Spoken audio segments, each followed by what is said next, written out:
Offset lithography printing is a method of mass production printing in which the images on metal plates are transferred to rubber blankets or rollers and then to the print media. The main advantage of offset printing is its sharp and consistent image quality. The process can be used for small, medium, or high volume jobs since the majority of the printing costs are in the setup stage.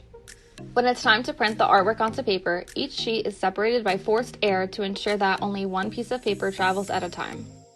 The substrate is pressed between the cylinders where it receives the color. Each unit the paper passes through is specific to a single color. The 4 colors the substrate will pass through are cyan, magenta, yellow, and black, or CMYK.